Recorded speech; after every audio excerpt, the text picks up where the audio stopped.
Welcome back to McKibbon Hollow. My name is Sarah, and since 2020, I've run a sourdough micro bakery business out of my home here in Middle Tennessee.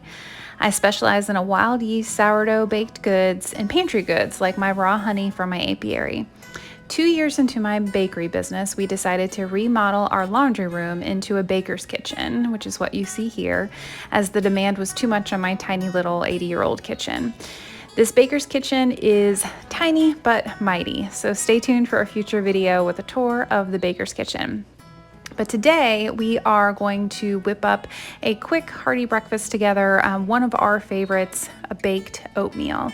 This one is particularly special because I just used what I had on hand in the baker's kitchen to pull all the ingredients together. So I'm going to walk you through what I did here. So we're going to start with a base of organic rolled oats. As you can see here, I'm just measuring, it's about 4 cups or so for this particular recipe. We love making a baked oatmeal because it's really hearty, but also uses a lot of the things that we have around the homestead. And so here I'm using about 4 eggs. Sometimes I put as many as 6 in there. And then we sweeten it with a little bit of brown sugar, which is what I have here. And you'll notice if you've seen any of my other videos that I am what I like to call a rustic baker. And so oftentimes my measurements are just by feel and sort of I can eyeball it and bake intuitively. And so here I have some apple butter. That's the brown stuff in the jar there that I'm using to provide some moisture for the baked oatmeal. I've added a little bit of cinnamon as well as some fresh milled flour to kind of hold it together, and then I'm adding a little bit of Miss Doline here.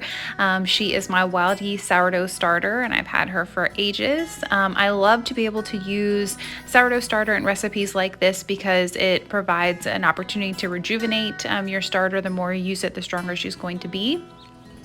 The other thing too is that I also like to, when I'm making my baked oatmeal, I like to do it in a brown butter crust here. So I like the oven to do the work for me, and I pop that butter to preheat and brown while I'm getting the rest of the ingredients together. So I have all of my mixture together. I've added it into the browned butter, and then here I am using, I had some leftover pralines from a Nutella praline sweet roll that I made, and so I just used those on top, and those were absolutely perfect. Making this again, I sort of have hoarded all of my pralines so that I can use them in future baked oatmeals because it provides such a good, sweet, delicious crunch on the final product. So I highly recommend a topping with pralines if you have them.